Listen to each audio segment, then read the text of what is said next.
Harmon. No way. Mark Hamill. Yeah. All right, we're looking good. I have a sound check. They got bars coming across. All right, shoot away. Thank you again, sir. You bet, Mark. All right. All right, ready? Yep. 3, 2. Mark Gross here, Baltimore NostalgiaCon 2016, with the good-looking, the tall, the famous, the man about town this weekend, Mr. Robert Fuller. It's you, Hello, Robert Mark. Fuller. How you doing, brother? You look wonderful. Well, thank you, pal. I'm still fooling them. You're still fooling them. You bet. So you're not really this tall. It's just I'm really this short. Sir, you have got such a great fan club. You've such a great career. You've done so much. Your fans are amazing. I mean, for 3 days here at this NostalgiaCon, the line's wrapped around the building. It's wonderful. My first question would be, how did you begin your career in acting? What really got you involved, sir? You know, I never really dreamt or thought about becoming an actor. Yes, sir. I got into the Screen Extras Guild just for the money. Wow. I was the doorman at Grumman's Chinese Theater on Hollywood Boulevard. That's amazing. Making 35 cents an hour. Oh, my goodness.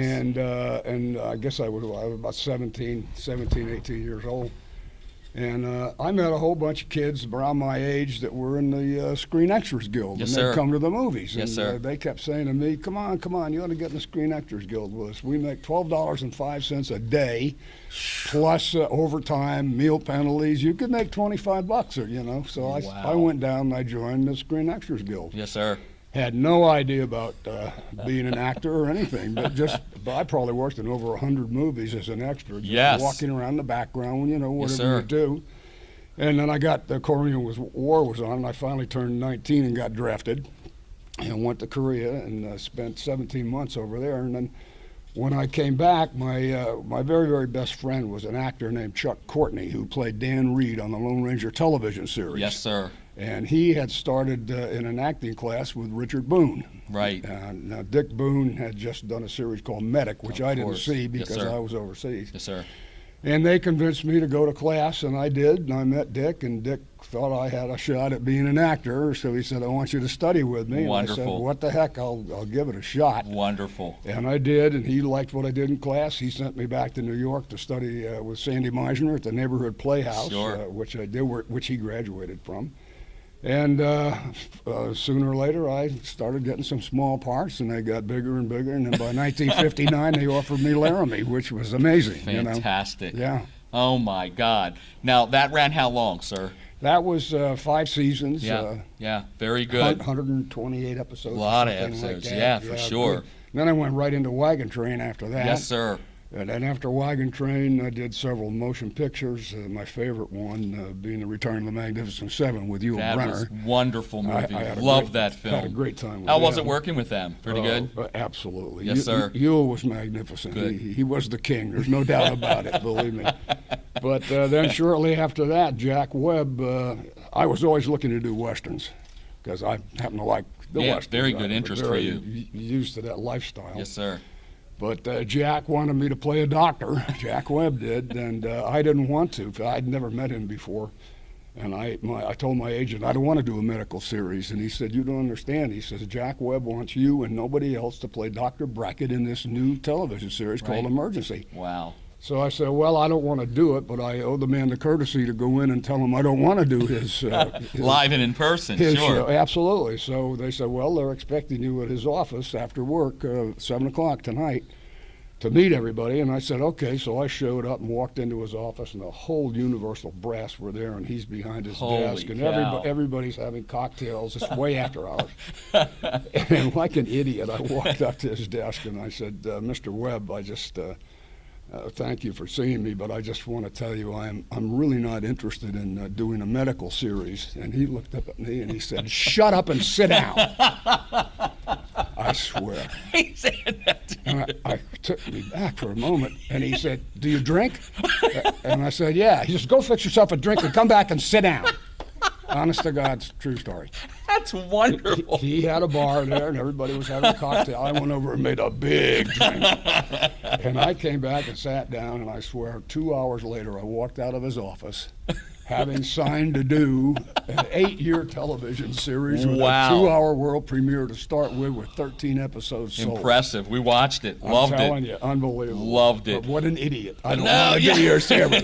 Right, but it was a choice that you made. That it was destined to be you. It sure It was was. destined to be you. And he and I became very, very good friends. And Good. He was a marvelous man. Good. Yeah. Who are some of the people you would say in Hollywood? I don't like to use that term, but classic Hollywood that you've worked with that you've really admired working with, or Well, they worked with you. They no. admired you, but who do you No, as no, well it's admire? the other way around. Trust me.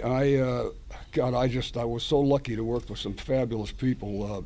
Dan Duryea, great, fabulous actor, Yes, did sir. several Laramies. John McIntyre, who I finally wound up doing Wagon Train Right. with after Laramie, did several Laramies, and Yes, sir. he was a very, very good friend. And I was Yes, very sir. impressed with him. Good. But again, I have to go back to the King. Right. Brenner Lou was Brenner. something. Yeah. Yeah. He was great to work Wonderful. with. Yeah. What would you say is one of your favorite roles that you've done yourself personally? What do you think? Well, is- it has to be Laramie. Okay. Part of Jess Harper was. Yes. That's why that line is out there. Yes, indeed. It really is. Yes, indeed. Mostly Laramie and Wagon Train. Fantastic. And some of Emergency. Right on. But If it these didn't are happen- Western fans. Yeah, well, and they know you from that best. I Yeah, mean, that's what yeah. you've molded the Western critique and everything. Well, so. I lived it. I enjoyed Yes, it. sir. And I was that part was written for me. Good, There's no I doubt think about so. it. Yes, sir. Yeah. Yes, sir. Because of the way things transpired for you at a younger age and getting into the Screen Actors Guild and all that, if there was another career you would have taken without that, what would you have done if you weren't an actor? I would have loved to have been a game warden Wow. because I love animals and. Good for you. Yeah, and I would have. That was in my mind early on. I Yes, didn't have sir. any education. I quit school in the 9th grade. Actually, I didn't quit. They quit me. but Understood. Yeah, Nowadays, okay, right yeah, now. you got the Same way message, now. right, yeah. Yes, sir. but that's something that I really enjoyed, and I do a lot of fishing, and I used to hunt quite a bit. I don't anymore. It's somebody else's turn. Yes. So, but I do a lot of fishing. Good, and, good deal. Yeah. Fantastic. For you, coming out to conventions, this is not your first convention. No, This is no. not your first rodeo. It definitely isn't. And I To enjoy- coin a phrase. I have so much fun on these Good, things. good. you That's know. what I was going to ask. 'Cause Well, I love the fans. fans. Love you. Well, I have a personal fandom, and my friend Tony Gill, of course, is Right there, standing back over behind there, us. Is Tony runs my website. He runs the fandom, which we have over 600 members. I was going to say Oh, about really? 600,000, because at least 2,000 were here just today. But Thousands. But not only that, Tony is my dear friend. Good. We've been friends for many, many years. Tony's Good. from England, Right on. and I like to shoot a lot. Yes, sir. Trap and skeet and handguns. Fantastic. And Tony, of course, living in England, doesn't get a chance to do that. You can't have a gun over Broke there. him in, didn't you? Well, he's a wannabe cowboy. In fact, he's staying at my ranch with me right now. Outstanding. And rides my horse 3-4 times a day. Oh, my And God. then we go out and we shoot our 9 Good. millimeters and we shoot shotguns. Fantastic. And then when he gets really wild, he wants to shoot my 44 Magnum. Which, Can he handle that? oh, he's good. Oh, he's getting good. I mean, you can handle that. Oh, listen. That's a I'll tell you, cannon to me. It's a cannon, a 44 Smith & Wesson. You know, 5 shots out of it in your hand. Yes, goes sir. Like this, but I've seen him go 50 rounds. with it. Unbelievable. Yeah. You never know about those guys from England. Yeah, huh? you bet. You bet. Now you do have horses and you run. Tell me about some of the animals that you have and that you've owned and just getting out there. Do Well- you show as well or just ride? No, I don't.